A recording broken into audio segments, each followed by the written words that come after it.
Boa noite, amigos queridos. É uma alegria estar com vocês. É uma alegria poder estar aqui nessa noite que vai ser iluminada para todos nós. Vamos pedindo a Jesus que nos traga clareza de pensamento.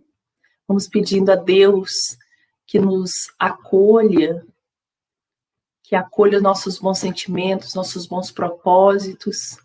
E vamos agradecendo a Kardec nesse mês em que lembramos da sua figura, lembramos dos seus ensinos, lembramos dessa grande obra que ele realizou para todos nós.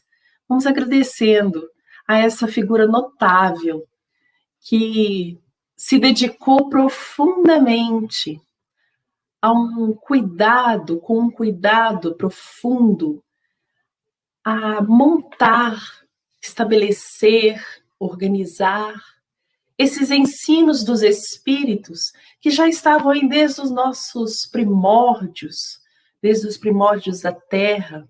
Já tínhamos a espiritualidade junto a nós, mas que precisava dessa figura que pudesse organizar tudo isso para nos trazer realmente o que os espíritos podiam nos auxiliar, nos ensinar. E Kardec foi essa figura. E por que ele se tornou o codificador da doutrina espírita? E aí a gente tem que pensar assim, aquela época de Kardec, existia muitos movimentos sociais, existiam muitos movimentos que previam um ensino ou outro. Mas Kardec foi um ser que foi educado, além de sua mãe, sua avó, educado por um dos grandes nomes do processo pedagógico. E aí a gente pensa assim, pedagógico é só escola. Mas não, pedagógico é um método. Pestalozzi. Kardec estuda com Pestalozzi e vê naquele professor que, por outros grandes nomes, é contado como uma pessoa dedicadíssima, atenciosa, conhecedora do seu trabalho e, sobretudo, sensível às diferenças de todos. Nos narram várias pessoas, vários nomes daquela época, que Pestalozzi, a figura Pestalozzi, não refletia, por ser considerado uma pessoa fisicamente feia, não refletia a beleza do seu espírito. E é com esse ser que Kardec dá os seus primeiros passos educativos. É com esse ser que olha o outro com um entendimento, sabendo que existem diferenças tanto do próprio espírito como de aprendizado. É com Pestalozzi que Kardec começa a desenvolver o seu processo de codificador.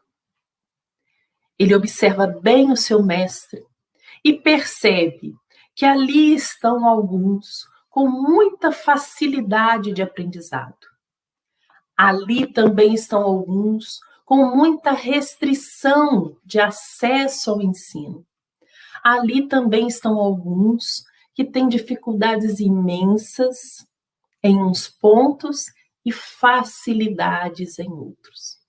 É com esse pensamento que Kardec vai desenvolvendo a sua personalidade. E para nossa alegria, e como acaso não existe, este homem Kardec se torna professor e com esse mesmo olhar diferenciado sobre todos os seus alunos, crianças, adolescentes ou mesmo adultos que o procuravam para auxiliar em alguns conhecimentos. Kardec, com esse olhar, parte para a sua vida educacional. E assim, estando naquele ambiente da França, naquele momento histórico, onde logo depois de Darwin, que fala da sua teoria, vem o movimento do naturalismo. O naturalismo é um movimento que descende do realismo, que vem do realismo.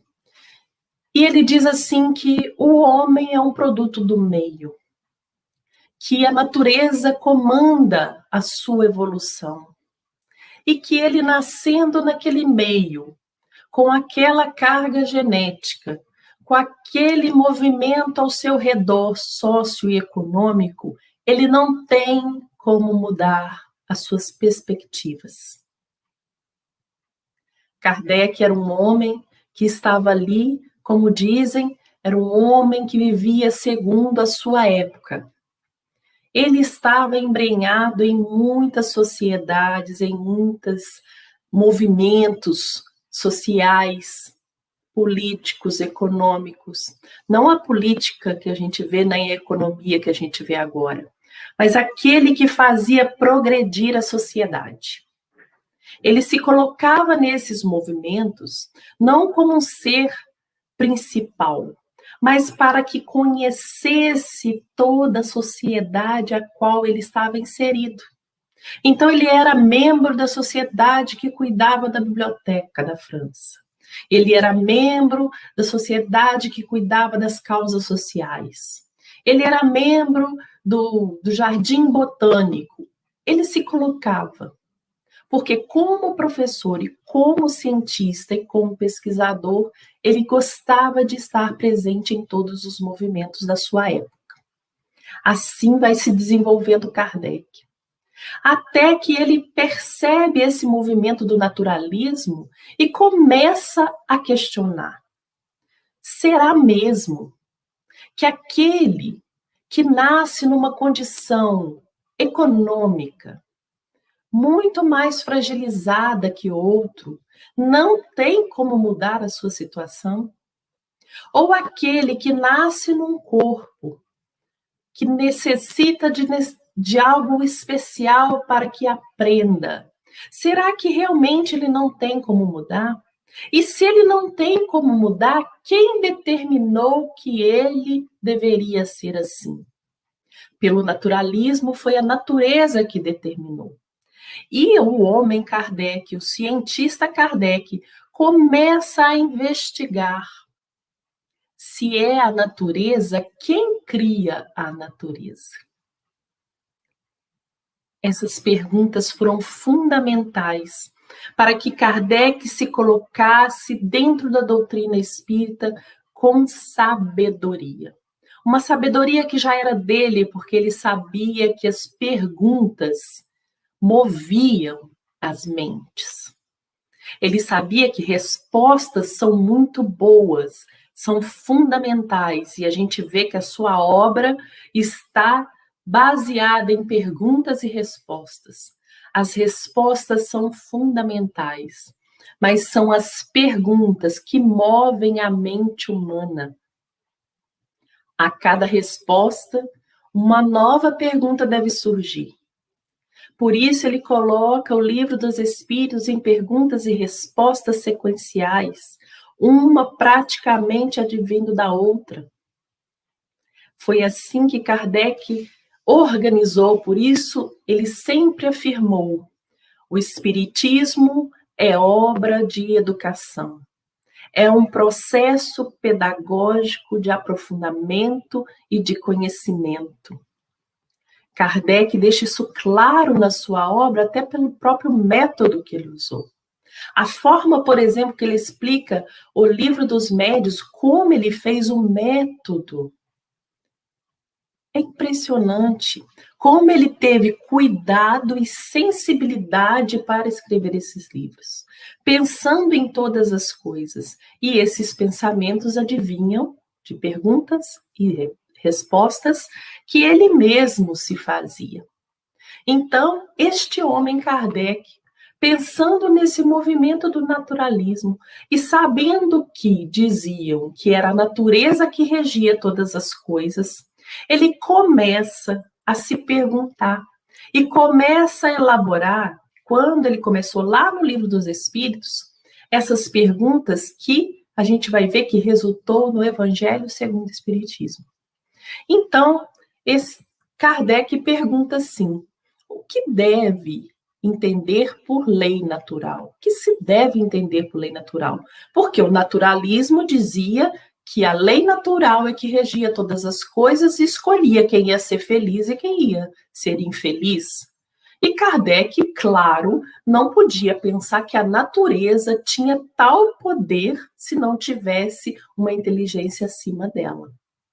A lei natural é a lei de Deus. É a única verdadeira para a felicidade do homem. Indica-lhe o que deve fazer ou deixar de fazer. E ele só é infeliz quando dela se afasta. Olha o que a espiritualidade responde a Kardec.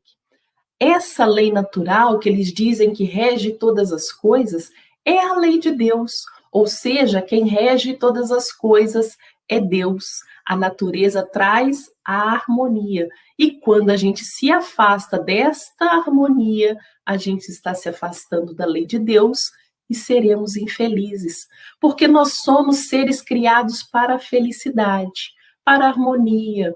Aquele que está em desarmonia não consegue viver bem. Ele está sempre preocupado, ele está adoentado, porque o corpo não aguenta essa desarmonia. Pode ver que quando a gente tem alguma doença, é que algo se desarmonizou na nossa saúde. E aí a gente tem que ir ao médico, tomar o remédio para voltar ao equilíbrio do corpo. Então, a lei de Deus é harmonia. Quando a gente se afasta dela, automaticamente seremos infelizes, porque nós queremos voltar para um estágio de paz. Um estágio de paz, felicidade, harmonia. Então, Kardec pergunta na 614 assim. E aí, advém desta resposta uma outra pergunta. E, se me permite, eu vou colocar fora de ordem das perguntas, porque a gente quer falar do Evangelho segundo o Espiritismo hoje. Então, para que a gente possa entender melhor, eu coloquei assim, mas a sequência a gente sabe que é outra. Então, Kardec, a partir dessa resposta, vem a pergunta: se a lei natural é a de Deus, e se Deus é bom e justo, é amoroso, não pune os seus filhos, não é aquele ser cruel que fica castigando um e o outro. Se a gente é infeliz porque se afasta da harmonia, não é Deus que fica nos punindo, somos nós mesmos. Então, o que é Deus? Se a lei natural é a lei de Deus, o que é Deus? Foi perguntado na questão primeira. Deus é a inteligência suprema, causa primária de todas as coisas. Ou seja, tudo que vivemos, tudo que temos, tudo que passamos, é sim criação de Deus. Mas aquilo que sofremos é parte de nós mesmos. Imagine essa resposta para Kardec, com aquele espírito investigativo, científico, sensível, que foi treinado com Pestalozzi. Imagine essa resposta na cabeça de Kardec. Deus é inteligência suprema. Ele já sabia que Deus é bom, justo e amoroso. Que Deus cria todas as coisas. E que nós estamos aqui para viver em harmonia. Kardec começa a pensar, então, por que alguns sofrem? Por que alguns estão em condições tão precárias? E continua perguntando: se eu só sou infeliz quando eu me afasto da lei de Deus, onde está essa lei de Deus? Eu preciso conhecer para ser feliz. Eu preciso saber o que ela quer de mim. Eu preciso saber o que Deus planeja para a minha vida. Porque se eu não souber, eu posso estar me afastando sem perceber. Onde está? Está escrito em algum lugar? Está na mão de alguém? Alguém é responsável por essa lei? E aí a espiritualidade responde novamente, na consciência. Não está escrito em lugar nenhum, não está na mão de ninguém, está na sua consciência. E aí a gente lembra que Manuel Filomeno, André Luiz, Joana de Ângeles, fala de casa mental, né? Do inconsciente, o superconsciente, o subconsciente, o consciente. Cada um vai dar uma denominação, né? Mas a espiritualidade respondeu que está na nossa consciência, ou seja, aquilo que está claro para você. Lembram quando foi dito: você será cobrado por aquilo que souber? Ou seja, se não está na sua consciência ainda, você não pode ser cobrado. O que está na sua consciência já tem que ser lei para você. É o momento que você já pode discernir entre bem e mal. Quando fomos criados simples e ignorantes, nós ainda não tínhamos a lei de Deus plena na nossa consciência. Fomos construindo, fomos conhecendo, fomos adquirindo essa lei na nossa consciência. E a partir desse conhecimento é que seremos cobrados. Não seremos cobrados por aquilo que ainda não sabíamos. Então, tudo que aprendemos vem junto à responsabilidade e o comprometimento. Tudo que ouvimos, a gente pode até fingir que eu não sei, né? Ah, eu não sabia, mas estava na consciência, está cobrando. Então, é porque você já sabia. E aí é interessante a gente pensar que como que eu vou saber se eu estou errando, se eu estou me afastando da lei de Deus? Busca na sua consciência, interroga. Isso é bom? Isso vai fazer o bem? Vai fazer o bem para mim e para o outro? Se tiver um pouquinho de dúvida, não faça.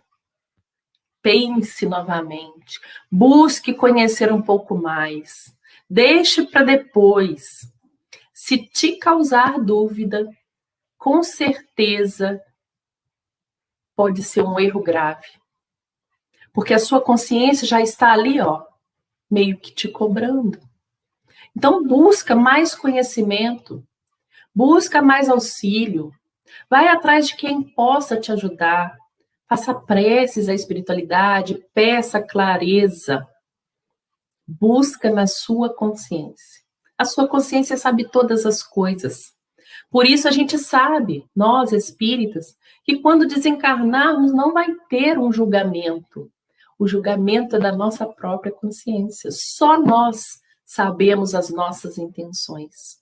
Então, quando Kardec pergunta onde está escrita a lei de Deus, essa lei que eu preciso conhecer para não me afastar e chegar à felicidade, a espiritualidade responde na consciência.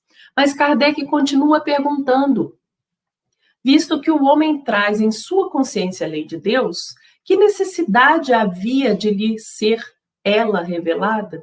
Se já está dentro de nós, se a gente sabe, por que a gente precisa de ter pessoas, livros, estudos, nos relembrando essa lei? E aí a espiritualidade responde, ele a esquecera e desprezara. Quis então Deus que fosse lembrada. Quantas vezes a gente fala, eu não sei.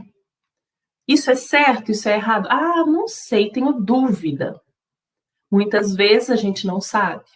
Outras vezes a gente sabe e menospreza, despreza. E aí vem um livro amigo, um companheiro de trabalho, um estudo, e fala, olha, você está esquecendo dessa parte. Por isso você está passando por dores. Lá está escrito, ame os inimigos. E você esqueceu, você odeia os inimigos. Então vamos lembrar que temos que amar. As dores vão diminuir. Não quer dizer que seja fácil. Não é fácil.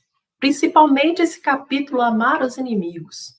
Como assim? Vou amar aquele que nem gosta de mim? Essa é a proposta, a grande proposta.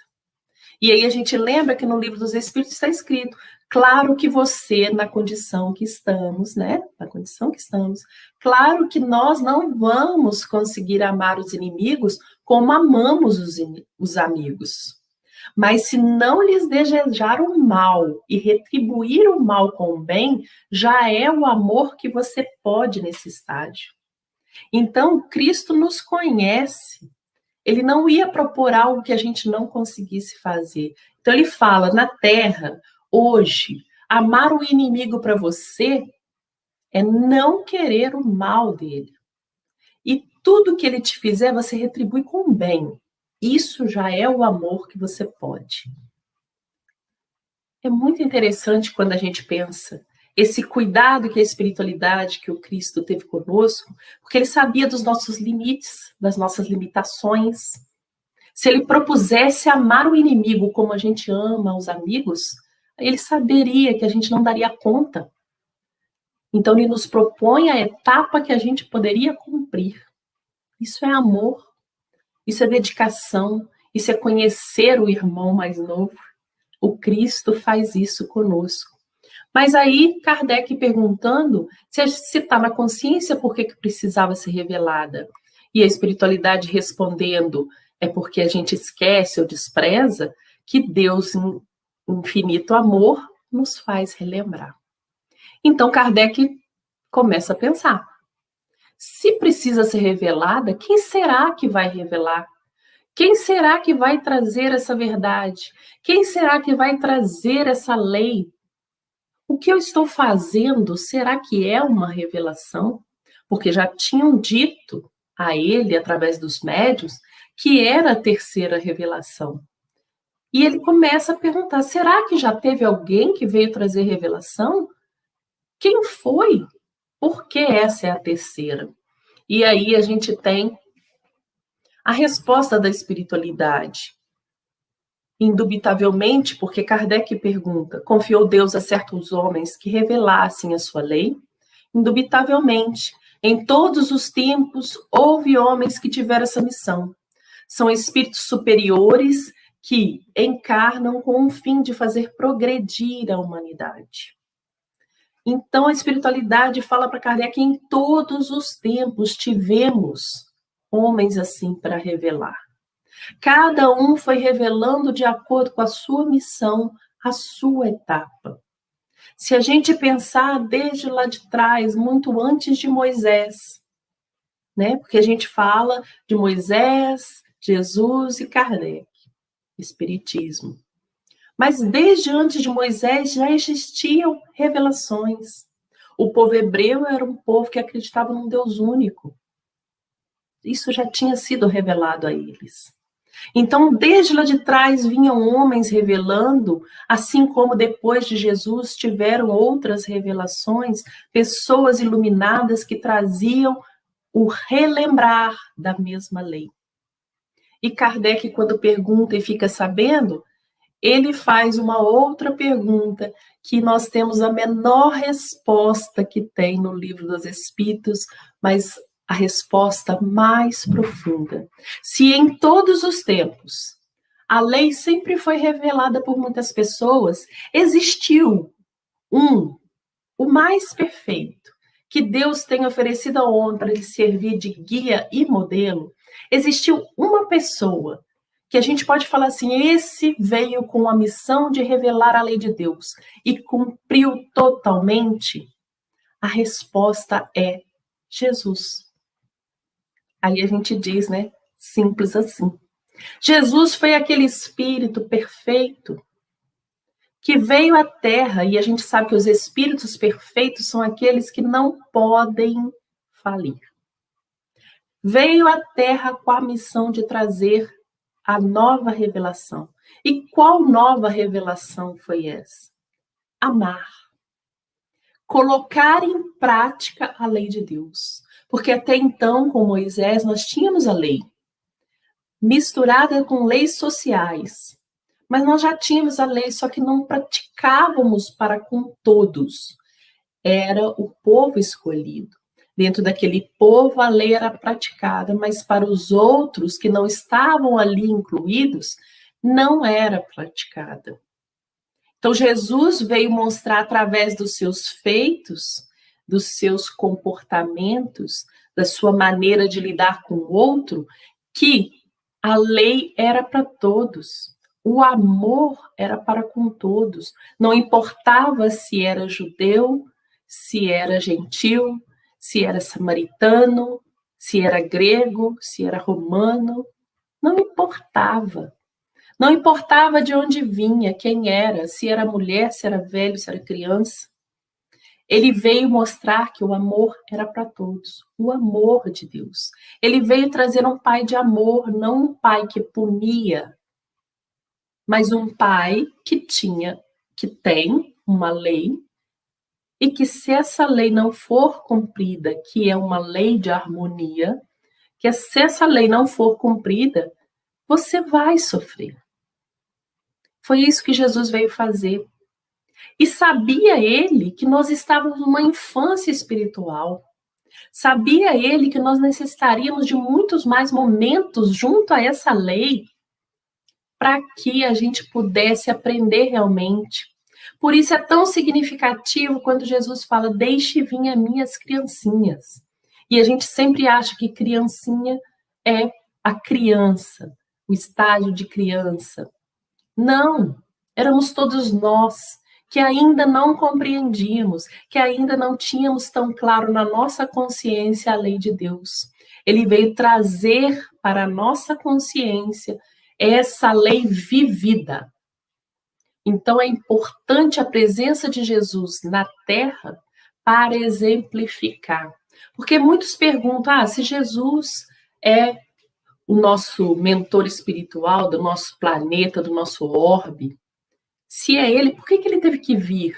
Porque ele precisava exemplificar. Ele precisava estar aqui e ser sentido. O exemplo precisa ser sentido. Então, por isso ele esteve entre nós. E foi o modelo e guia mais perfeito. E aí a gente começa a pensar em Kardec ouvindo isso. Com certeza, nesse momento ele fala: se Jesus é o modelo e guia, se foi o mais perfeito oferecido ao homem, eu tenho que conhecer Jesus. Se é ele que traz o exemplo moral da lei de Deus, eu tenho que me debruçar sobre essa obra. Eu tenho que me debruçar sobre esse evangelho. Eu tenho que conhecer profundamente. E aí a gente percebe, e vamos lembrar, que o Livro dos Espíritos, ele é um apanhado de todo o ensino de Kardec. Dali, de dentro do Livro dos Espíritos, que saíram os outros 4 livros da codificação. Então, dali sai o Livro dos Médiuns, dali sai o Evangelho segundo o Espiritismo, o Céu, o Inferno e a Gênese. Eles já estão em esboço dentro do Livro dos Espíritos. E Kardec já tinha estudado alguma coisa sobre Jesus, mas quando vem essa resposta 625, ele percebe quanto é importante se debruçar profundamente sobre o que Jesus falou. Conhecer aquele povo, aquele momento, aquela língua, aqueles costumes, aqueles fatos históricos que estavam acontecendo ali. Ele começa a perceber a profundidade. E no livro Obras Póstumas, a gente tem um capítulo onde são anotações do Evangelho. Se a gente lê o capítulo, ele só está anotando passagens do Evangelho. O que é isso? Isso é realmente um estudo prévio do que entraria no Evangelho segundo o Espiritismo. E aí ele pergunta ainda a espiritualidade, porque Kardec sabia que o perguntar é fundamental. A gente, às vezes, tem vergonha de perguntar, achando que a gente vai demonstrar pouco conhecimento. Na verdade, quem pergunta demonstra que está tendo um maior conhecimento. Está buscando mais profundamente aquilo que precisa saber.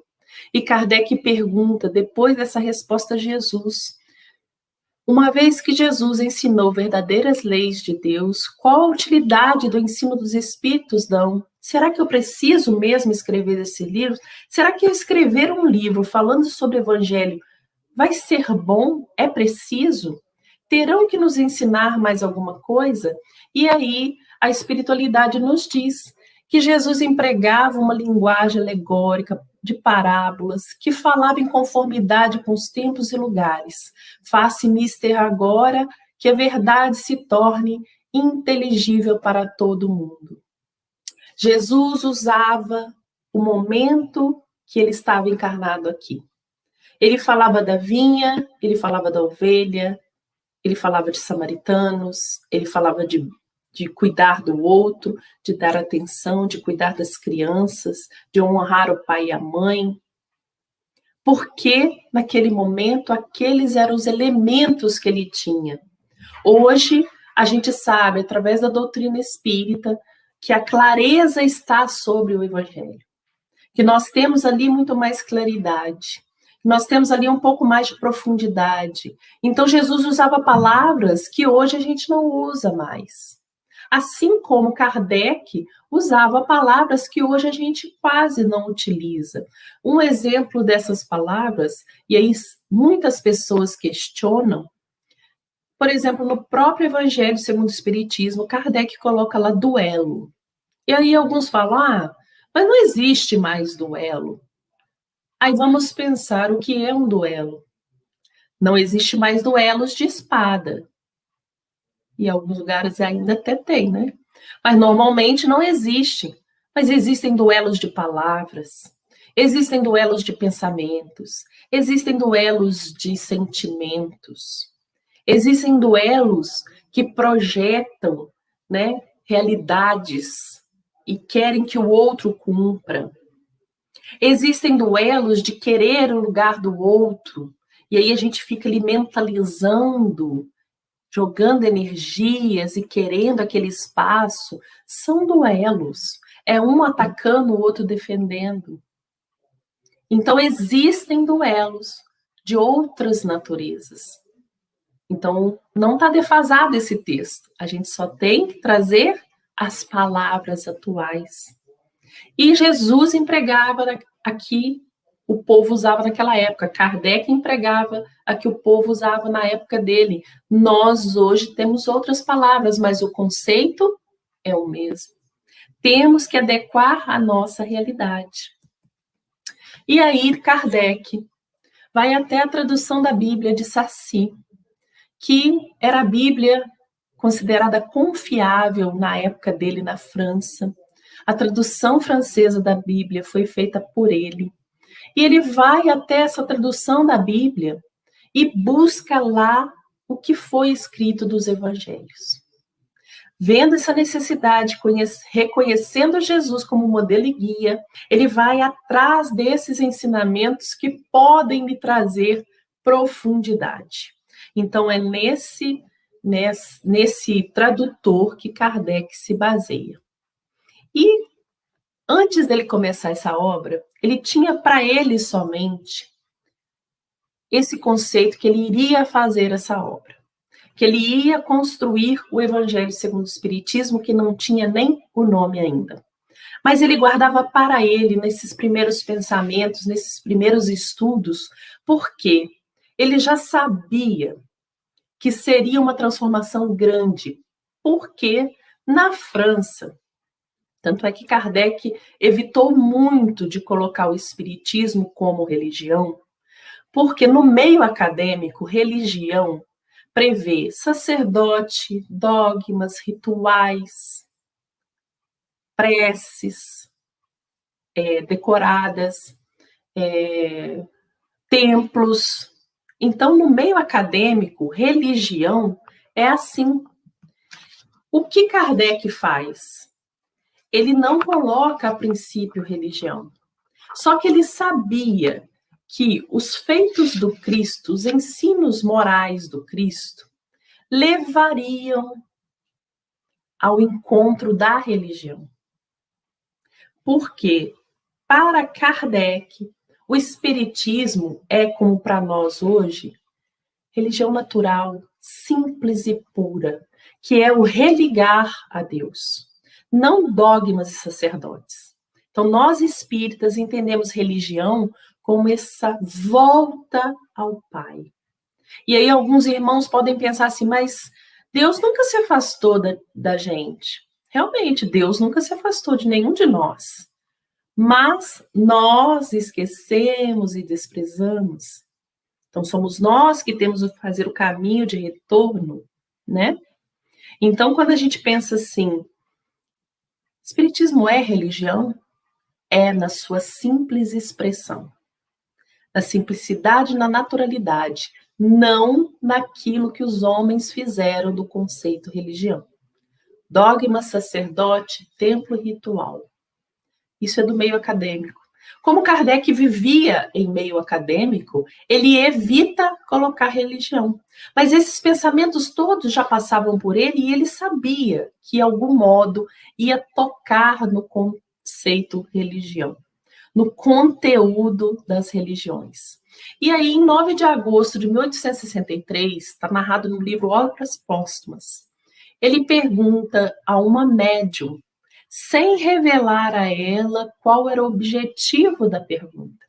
Que pensais da nova obra em que trabalho neste momento? Ninguém sabia. Só ele e a Meli. Ninguém mais. E a médium responde: esse livro de doutrina terá considerável influência, pois que explana as questões capitais, e não só no mundo religioso, encontrará nele as máximas que lhes são necessárias, como também a vida prática das nações aurirá dele instruções excelentes. Ou seja, não será só no mundo religioso que você esbarrará, que você tocará, que você mexerá.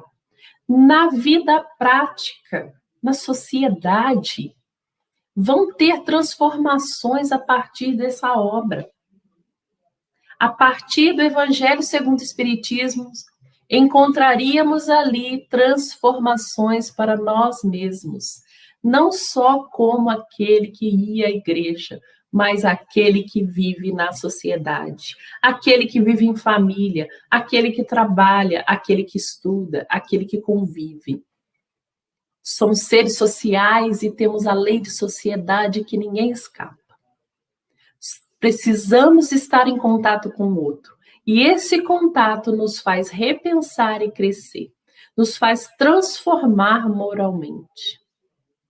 Por isso, Kardec escolhe a parte moral do Cristo. Fizeste bem enfrentando as questões de alta moral prática, do ponto de vista dos interesses gerais, dos interesses sociais, dos interesses religiosos. Ou seja, essa obra não é só a parte religiosa do Espiritismo. Não é só um pé daquele tríplice aspecto. É sim a transformação social religiosa de interesse geral. Todos vão se interessar. E aí, só para a gente pensar, Kardec já estava um pouco adoentado, ele precisava descansar, a obra era intensa, os ataques eram diários a Kardec. Não pensem que foi fácil, não foi fácil. Então, ele precisava se retirar um pouco de Paris, porque ele precisava se debruçar sobre essa obra, entender todas essas coisas. E foi para essa cidade, Saint-Andrés. Ele foi para essa cidade, que era uma cidade perto do mar, mais calma, menos poluída. Então, eu trouxe esse quadro de Monet, e foi interessante porque Monet pintou esses quadros mais ou menos na época que Kardec esteve ali. Esse aí, por exemplo, é de 1867. Então, só para a gente ambientalizar e pensar nesse homem Kardec, que tinha suas dificuldades, que foi muito perseguido, porque a gente pensa assim, uma pessoa conhecida como Kardec, preparada como Kardec, foi mais fácil. Não. Foi tão difícil quanto é para qualquer um de nós se manter na doutrina espírita, se manter condizente com a prática moral do Cristo. É sempre difícil. A gente sabe de quantos que não querem a evolução do nosso planeta, a evolução de cada um de nós, a evolução da nossa obra. A gente vê quando pega algum trabalho, quantas dificuldades aparecem na execução daquele trabalho. É para treinar a nossa boa vontade, o nosso querer, o nosso crescimento. E Claude Monet pinta essa cabana justamente na cidade que Kardec vai descansar. E essas cartas que apareceram agora nos narram que Kardec escrevia a Amélie, dizendo que estava num lugar muito aprazível, que via o mar, que via os barcos, que podia apreciar algumas regatas, que viam as velas, que ele podia caminhar um pouco, que a sua respiração estava ficando um pouco melhor, que ele achava realmente que aquela estadia ali nessa cidade iria melhorar a sua saúde para que ele continuasse a sua obra. Então ele vai narrando todo esse espaço que a gente teve a felicidade de encontrar na pintura de Monet. Então, para que a gente saiba, Kardec caminhava por esses espaços, procurando se refazer, pensando na obra que escrevia, relembrando Cristo, pedindo intuições, porque Kardec não era um médium, mas ele tinha intuições. Pedindo intuições, escrevia a sua esposa, narrando como estava sendo o processo, como estava sendo a recuperação da sua saúde. Então, tinha dias que ele dizia que nós temos um outro quadro de Monet, que mostra os barcos à vela. Esse aí é um quadro que ele pintou de um restaurante, que existia naquela época também. E Kardec falava, hoje eu consegui andar até o restaurante, hoje eu consegui ir até as falésias, hoje eu consegui chegar até o mar, eu acho que eu estou melhorando, está tudo indo bem, já fiz minha caminhada matinal, agora eu vou voltar para continuar a minha obra. Então, neste lugar, Kardec se retira para o Evangelho segundo o Espiritismo. Então, pensemos, né, o quanto ele foi cuidadoso até no estar num espaço que ele pudesse ter maiores intuições, que ele pudesse ter mais tempo de se dedicar a essa obra, porque ele sabia da importância e da transformação que ela traria. Muitos pontos do Evangelho, da Bíblia, dos autores sacros em geral, só são ininteligíveis, parecendo alguns até irracionais, por falta da chave que faculte se lhes aprenda o verdadeiro sentido. Aí a gente pensa assim, numa passagem de Jesus, quando ele diz, eu não vim trazer a paz, vim trazer a espada. Aí a gente pensa, mas Jesus, ele não teria que trazer a paz? Como ele fala que vem trazer a espada? Quando a gente coloca a chave do Espiritismo, a gente percebe que ele estava falando que ele ia dividir entre certo e errado, entre possível e não possível, entre lei de Deus e fora da lei de Deus. Então, a espada que ele trazia não era uma espada de guerra, era uma espada de divisão entre o anterior e o novo, entre o certo e o errado, entre o possível e não possível. Aí a gente percebe que a paz que o Cristo fala é uma paz muito mais profunda do que aquilo que a gente vivia até ali. É uma mudança interna que necessita um rompimento com o passado delituoso. A chave está completa no Espiritismo, como já o puderam reconhecer os que têm estudado seriamente, como todos mais tarde ainda melhor o reconhecerão. A chave está no Espiritismo. Como diz Herculano Pires, não há professor de Espiritismo, assim como também não há professor de Evangelho. Todos vão estudar, todos vão reconhecer. Em vez, porém, de nos atermos a uma ordem cronológica impossível e sem vantagem real para o caso, agrupamos e classificamos metodicamente as máximas segundo as respectivas naturezas, de modo que decorram uma das outras, tanto quanto possível. Então, poderia Kardec ter pego, vamos estudar o Evangelho de Mateus e estudar todo ele. Mas Kardec preferiu, pela sua noção pedagógica, pela sua noção de como aprendem os seres, de dividir entre temas e buscar em todos os evangelhos o que falava sobre aquele tema. Então, Kardec, a partir desse momento, vai até Marcos, Mateus, João e Lucas e busca, por exemplo, o tema fé. Porque ele sabia que algumas pessoas iam se conectar, se interessar e entender melhor as palavras de Mateus. Mas outros tantos iam se interessar e conhecer e entender as palavras de João. Então, ele dá ali várias possibilidades de muitos seres compreenderem o que é fé. E é interessante porque quando ele fala que o Evangelho do Cristo às vezes parece ininteligível, ele coloca um capítulo no Evangelho segundo o Espiritismo sobre estranha moral. Porque ele vê a dificuldade que é de entendimento de algumas passagens. Ele coloca lá.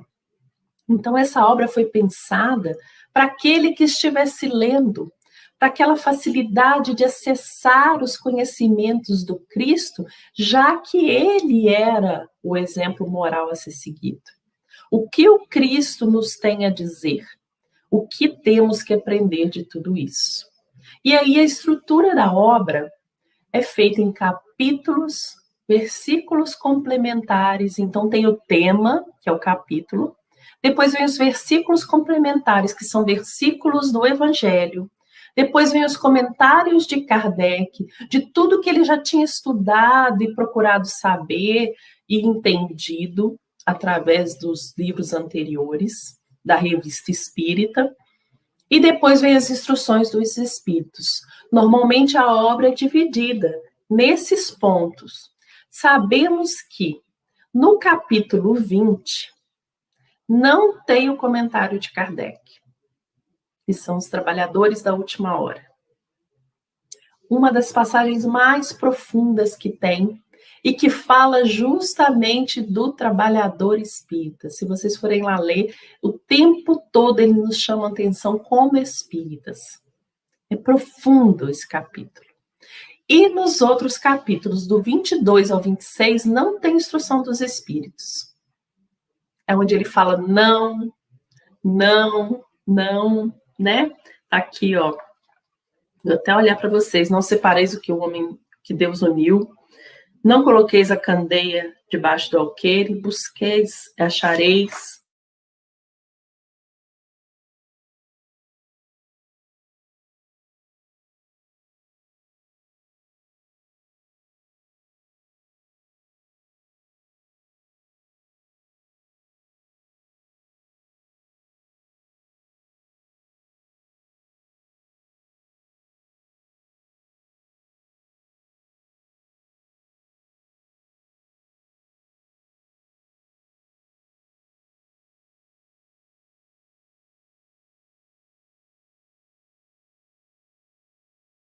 Ele chama Mardoqueu. Isso a gente acha, esse nome dele no Evangelho segundo o Espiritismo não está. Mas o nome dele está na Revista Espírita de 64. A Revista Espírita de 64, e é muito interessante quando a gente pode ter a oportunidade de ler a Revista Espírita. Por quê? Ela nos traz a fala de Kardec. E lá ele fala que esse espírito envia mensagens a uma família judia em Mulhouse, e ele chama Mardoqueu, falando sobre a lei da época. Então ele coloca primeira um espírito israelita. Ele poderia ter colocado qualquer outra religião, mas como ele falava de uma lei antiga, nada melhor do que quem viveu aquela lei antiga. Então ele fala do local, um mundo de felicidade, o reino dos céus, onde todos nós estamos destinados a ir, se formos capacitados como moradores. Então, de 1 a 4, ele fala desse local, que é a base da obra, é onde a gente quer chegar, quem não quer ser feliz, né? Quem não quer viver num mundo feliz. Existe, mas a gente precisa se preparar. Então, do 5 ao 10, ele vem falar dos moradores que poderão um dia ocupar esse local. Ele fala das bem-aventuranças. As bem-aventuranças, se nós formos lá em Mateus olhar, é um caminhar. Uma bem-aventurança depende da outra. Primeira delas, bem-aventurados os pobres de espírito. E aí a gente pensa, o que é ser um pobre de espírito? É ser humilde. Ou seja, se em primeiro lugar você não for humilde, você não vai aceitar a obra do Cristo. Se você não aceita a obra do Cristo, você não consegue caminhar, porque o Cristo veio trazer o que ele ouviu do Pai. Não é do Cristo, é do Pai. Então, o Cristo veio trazer o que ele ouviu do Pai. E se você não aceita a obra do Cristo, é porque você não está aceitando a lei de Deus.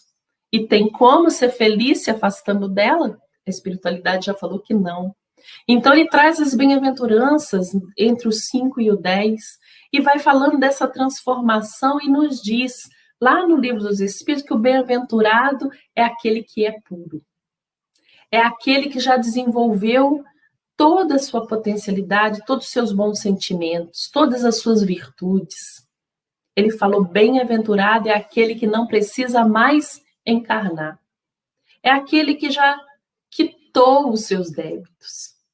Ele fala da transformação individual. E para facilitar a nossa vida, ele coloca as bem-aventuranças, começando no capítulo 5 do Evangelho segundo o Espiritismo. Se formos à obra de Mateus, bem-aventuranças está no Sermão do Monte, no capítulo 5. Se a gente quiser ir lá procurar, tá lá. Fica fácil para achar nos dois. Mas, para que esse morador chegue a esse local, precisamos indicar um bom caminho. Facilitar a vida dele mostrando esse bom caminho. Então, Kardec coloca do 11 ao 17 o caminho que a gente tem que seguir, o que a gente tem que fazer, o que a gente pode encontrar nesse caminho. Então, ele vai falando para a gente que esse morador lá, ele precisa amar ao próximo como a si mesmo. Também precisa amar os inimigos. Precisa fazer a caridade, mas sem fazer a propaganda sobre ela, né? Que vossa mão esquerda não saiba o que faz a vossa mão direita. Tem que honrar o pai e mãe, que é a lei que veio desde lá de Moisés. Tem que fazer a caridade, porque sem ela não há salvação. Que não pode servir a dois senhores, o mundo material e o mundo espiritual. A gente tem que priorizar o mundo espiritual. Quanto na carne, a gente vive como matéria. Mas o nosso objetivo é o mundo espiritual. Somos espíritos que possuímos um corpo. Não somos corpo, né? E aí, no 17, tem aquela grande fala, né? Se você fizer todo esse caminho, se você for consciente e vigilante, você vai ser perfeito. Então, no capítulo 17, é o sede perfeitos. E lá está a grande obra e nossa dificuldade, que é o homem de bem. Aí, se a gente pensar, ser o homem de bem é muito difícil. Sim, é. Ninguém diz que não. É difícil. É difícil se a gente quiser ser o homem de bem amanhã, às 7 horas.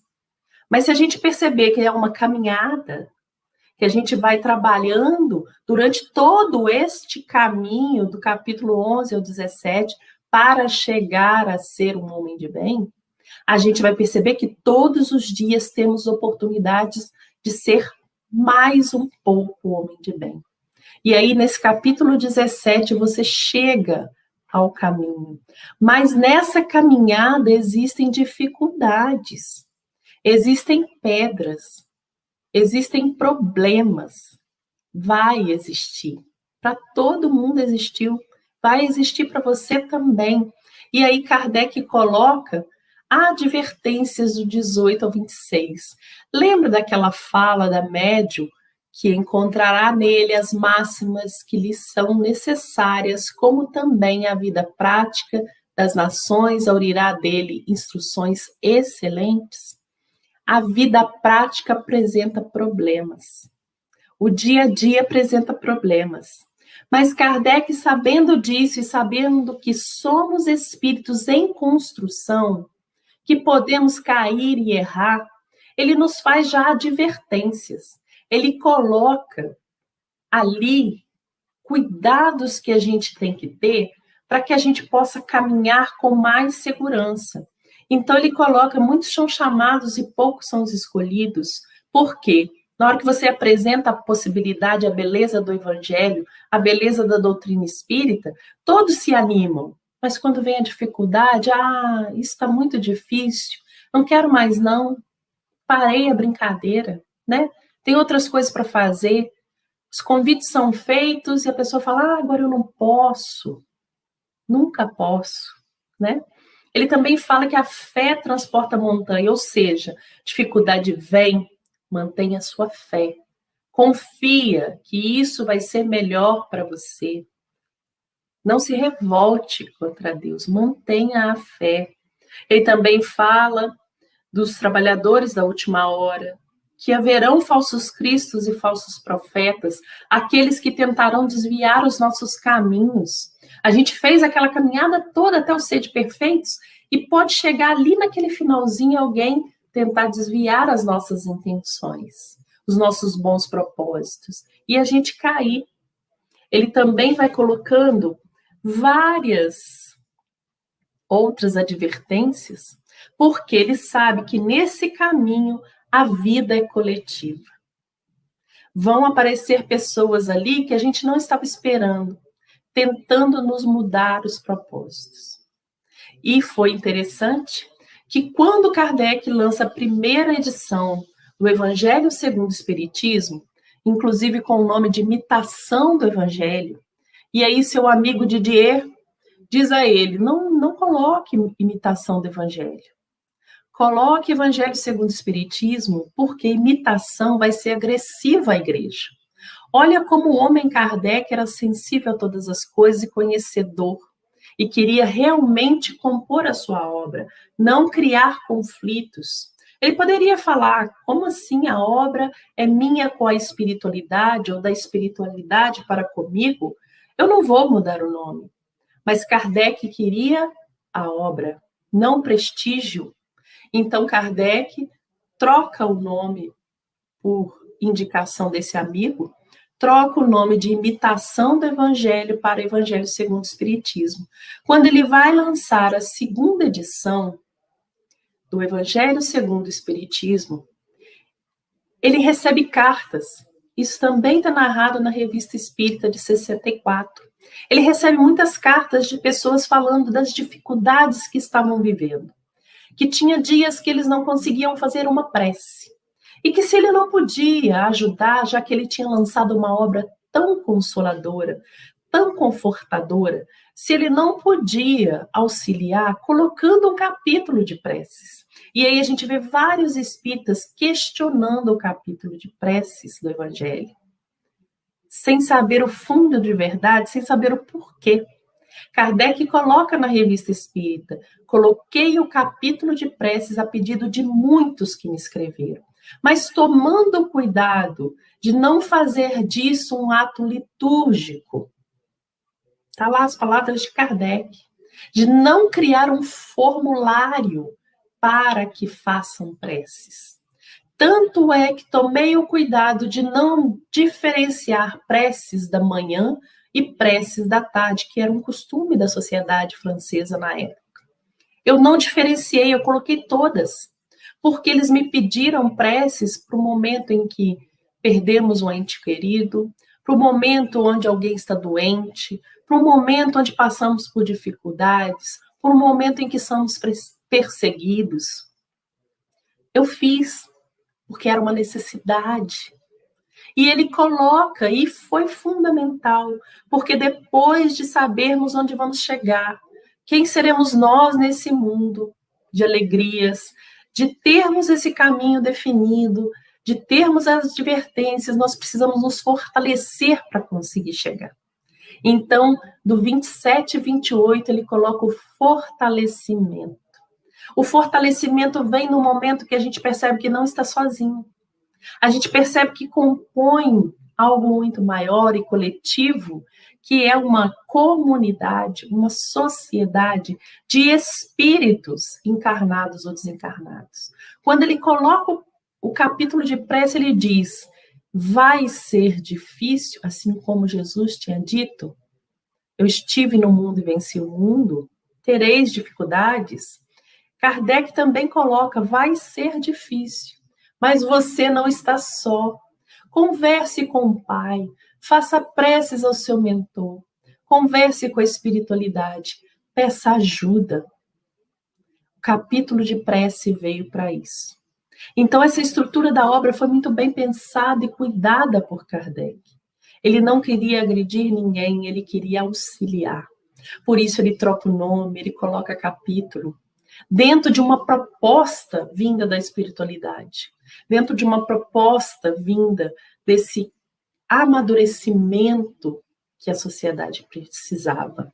E aí, se a gente pega o Evangelho e lê, a gente vai lembrar muito bem dessa passagem de João. Porque quando a gente quer alguma mensagem para o nosso dia atribulado, vamos abrir o Evangelho ao acaso, pegar uma mensagem e pensar: deixa eu ver o que veio para mim hoje. Não é assim que a gente faz? Mas quando a gente quer se aprofundar nos conhecimentos de Jesus, nos ensinos de Jesus, que são muito mais do que histórias, são conhecimentos, a gente lê metodicamente. A gente vai aprofundando, parando, pensando, revendo. E aí a gente lembra dessa passagem de João 14, 15, 16. Se me amais, guardais meus mandamentos, e eu rogarei ao Pai que vos dará outro Consolador, para que fique convosco para sempre. E aí a gente percebe quando lê capítulo a capítulo o Evangelho segundo o Espiritismo, que quando chegamos lá no final da última prece, no finalzinho, no último ponto, não seremos mais os mesmos que começaram a ler na primeira letra. Não seremos, não podemos, não seremos, não conseguiremos ser mais os mesmos no começo da obra. Teremos passado por essa transformação moral que é proposta pelo Cristo. E aí a gente percebe essa frase que vai ficar conosco para sempre. Essa transformação vai ser nossa para sempre. Tudo que o Espírito adquire é dele, é propriedade dele. Só temos de propriedade aquilo que podemos levar da terra. E aí, lembrando Cristo, lembrando Jesus, esse amigo querido, esse irmão amoroso, a gente percebe o quanto ele esteve junto a Kardec na composição dessa obra. O quanto Kardec deve ter se sentido emocionado, transformado, sensibilizado com esse descobrimento, com esse redescobrir das falas do Cristo. O quanto ele quis deixar para nós esse cuidado nessa obra com profundidade. O quanto ele cuidou metodicamente de cada palavra, de cada mensagem. O quanto ele esteve ali envolvido com esse Espírito que é Jesus. O quanto ele se colocou à disposição para deixar para nós hoje um roteiro seguro da nossa caminhada até a felicidade. Porque só estamos aqui na Terra porque merecemos, podemos e queremos ser felizes. É por isso que encarnamos. Então, que Kardec seja nossa inspiração nessa força de vontade, nesse querer continuar, nesse querer fazer, e que Jesus seja a nossa inspiração nesse caminho moral que temos que seguir. Agradeço muito a todos vocês do Centro Espírita Bezerra de Menezes, de Conselheiro Lafayette, uma cidade muito amiga, muito querida, a todos que nos acompanharam essa noite, que estudaram conosco, e que Jesus esteja nos lares de vocês, que vocês o sintam bem perto, inspirando, acolhendo e consolando. Um abraço a todos vocês, uma excelente noite, dias de felicidade, de paz e de harmonia para todos nós. Assim seja.